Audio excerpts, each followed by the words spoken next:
Hi, my name's Joe Dupont. I'm the Fisheries Manager for the Idaho Department of Fish and Game's Clearwater region. When we all head out fishing for the day, our hopes are to have a good time fishing, some long-lasting memories, and the last thing we want is to have conflict on the river. Salmon and steelhead fishing is enjoyed by thousands of anglers every year in Idaho. The beautiful scenery, time with friends, battling these amazing fish all make this an activity beginner and seasoned anglers can truly enjoy. When fishing for salmon or steelhead, one can fish in solitude or with crowds. This video provides some advice developed by local anglers to use while fishing around others. During the steelhead and salmon seasons, anglers will often congregate along short sections of rivers. When this happens, it can bring out the best and the worst behavior from anglers. Recently, conflict between anglers on some of our busier rivers have resulted in anglers asking for rule changes that would, in their mind, eliminate the behavior of those creating the conflict. This is a tricky slope that, if taken, could cascade into a myriad of rule changes that will only restrict fishing opportunities for other anglers. For example, rules have been created in the past that have restricted the use of baits, boats, fishing from shore, and fishing all together. The Idaho Department of Fish and Game would rather not create new rules that restrict how and where people fish just to address angler conflicts. Regardless of which river you are fishing in or what species you are fishing for, we believe there are some basic guidelines of fishing etiquette that, if followed, will allow all types of anglers to get along and help make sure new rules that ultimately restrict our fishing opportunities are not created.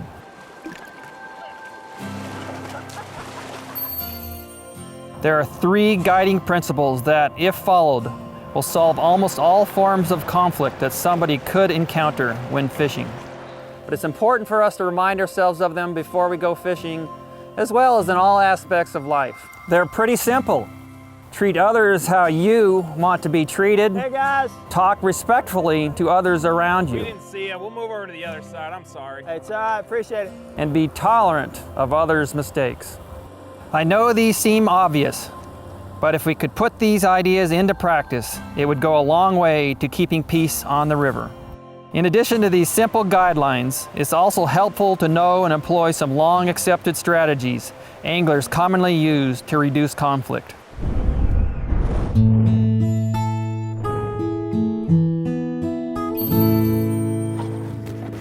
A common practice among anglers is those fishing a spot first have some priority.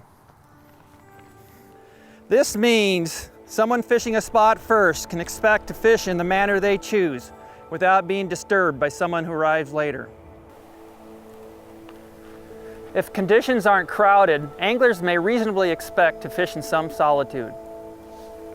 This assumption applies whether the first angler is fishing on the bank or from a boat. Now, having said this, if you get to a spot second and are unsure what to do, talk to the person and ask if it's okay to fish near them. Hey, how you doing?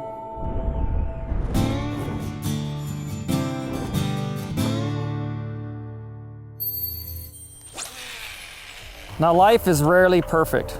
When a section of river is in high demand, crowding will dictate how close people can be expected to fish to one another. By nature, we can all be a bit territorial. This is where conflicts start popping up.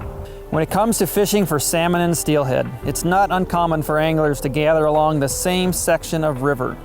If you fish in these areas, even if you are the first one there, expect others to join you and to fish in close proximity to you. When fishing in crowded areas, following a few basic principles can make all the difference between having a great fishing experience or a bad one. An accepted practice is it is okay to join in with a group of other anglers as long as you're not restricting their ability to fish. This means they must be able to continue to cast and make their drift. And as always, make sure you talk with other anglers before squeezing in. Think it'd be all right if I got in here and fish a little bit? Sure, no problem. Thanks. Depending on how many people show up, anglers could end up staggered every 10 feet or every 2 feet. Another accepted practice when fishing in a crowded area is to fish in a similar manner as others are around you. For example, if a group of anglers are all side drifting bait from shore, don't expect to come in and start plunking.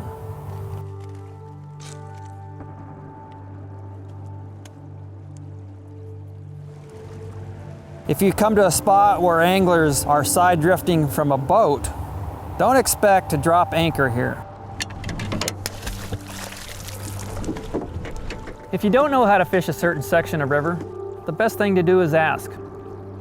So we're drift fishing. And you experienced anglers, be sure to educate those who are new to the sport. Let them float downstream. Make sure Another guideline for fishing in crowded areas is to fish in sync with your fellow anglers. Failing to do so can result in tangled lines and some irritated people. Wait! For example, when a group of anglers are drift fishing from shore, they can fish close together by casting in order and in the same general direction. The most downstream angler is always the first to cast, then the others follow in order. Don't forget, when fishing in crowded conditions, this is especially a time when anglers need to be tolerant of others' mistakes. And we can't forget when an angler yells, "Fish on!" Everybody around them needs to reel in as quickly as possible. Fishing in sync is also true when fishing from a boat. Watch how many boats can fish in the same area by fishing in order. In this situation, boats need to maintain the same speed as the anglers below them. Once a boat finishes their drift, they can proceed to the top of the hole and keep the rhythm going.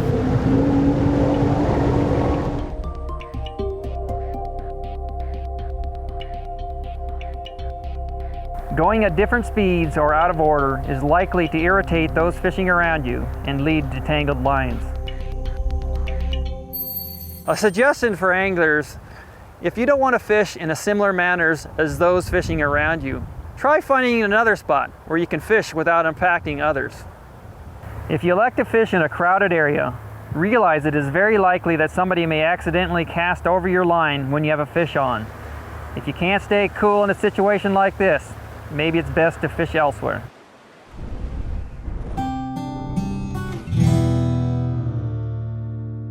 Another accepted practice is don't low hole another angler. Many anglers tend to fish in a downstream manner. This is especially true of fly anglers, but also boaters back trolling or side drifting. Notice how this fly angler takes a step downstream after every cast and will continue to do so until they have fished the entire run. So if you start fishing directly downstream of somebody in one of these cases, many anglers assume you're essentially cutting them off and trying to steal a fish they're working their way to. This is known once again as low holing and is very frowned upon. Now let's talk about boats for a minute. One fact that many anglers don't realize is when back trolling in clear water, a boat can actually herd fish downstream, and often when you get to the end of the run where these fish begin stacking up is when you catch many of your fish.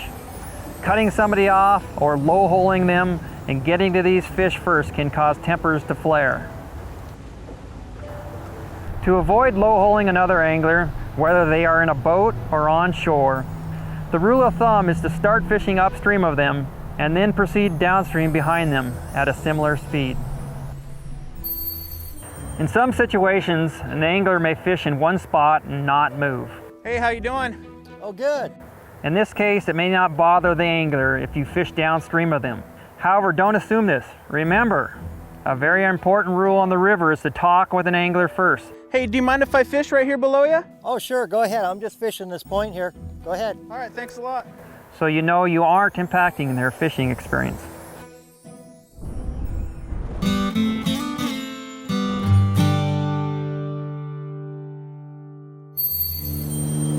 If you're fishing from a boat, you're likely to pass anglers on shore. It's a situation that is ripe for conflict, but doesn't have to be. If you're in a boat and fishing past other anglers, the right thing to do is move to the other side of the river to give the shore angler room to make their cast. Or pull your line in and float downstream a reasonable distance before you start fishing again.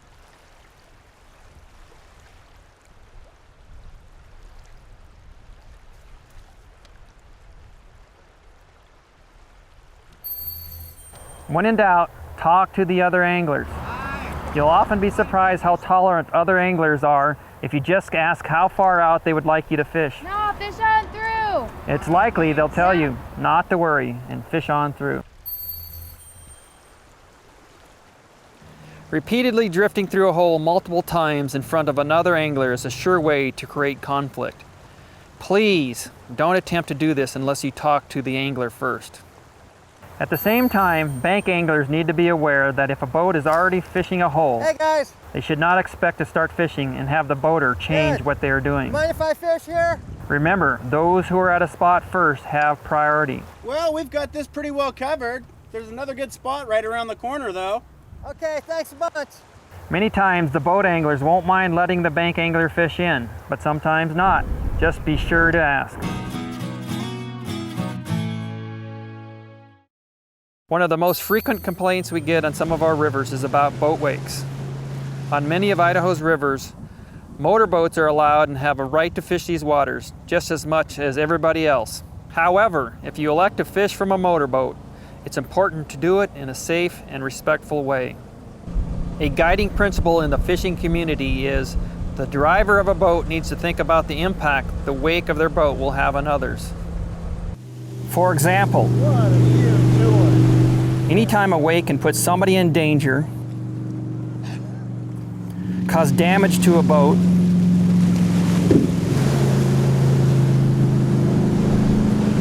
or significantly disrupt their fishing, a boat driver needs to slow down so he doesn't leave a wake.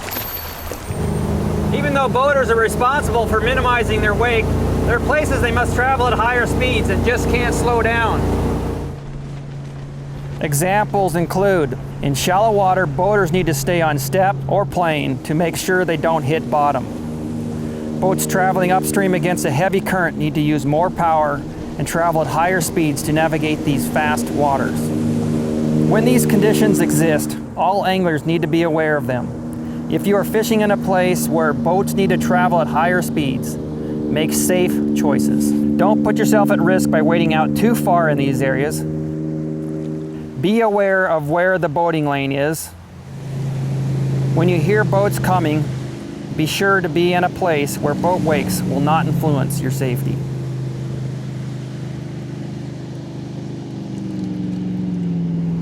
Even though everyone has the responsibility to make safe choices, a boater is expected to warn others when their wake might be dangerous.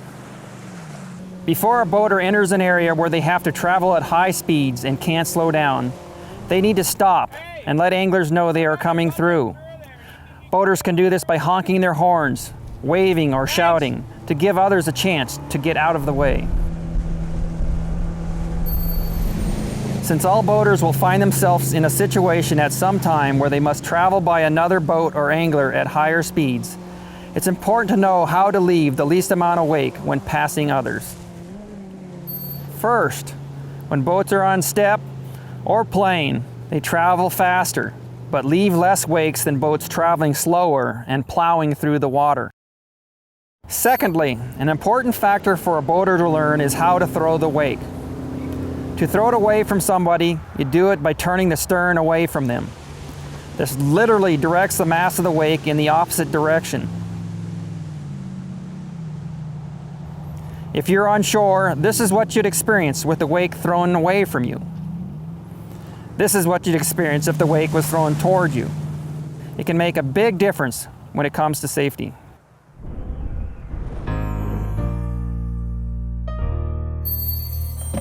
One aspect of fishing that can really frustrate anglers is conflicts at the boat ramp. The goal when putting your boat in at the boat ramp is to not make others wait.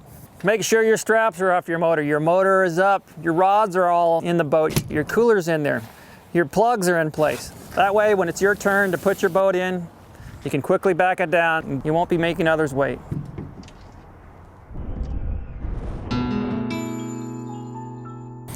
It's a sad fact, where salmon and steelhead anglers fish, garbage is often common.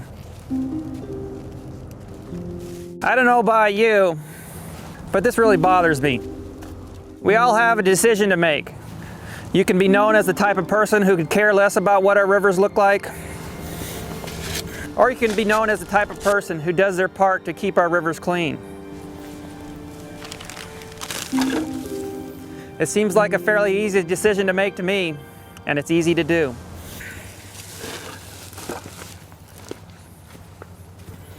Idaho has beautiful rivers with lots of room for anglers to fish in many different ways. For those spots that get a lot of fishing pressure, we hope our tips will help keep conflicts to a minimum. Yeah. Be safe, good luck, and have fun fishing.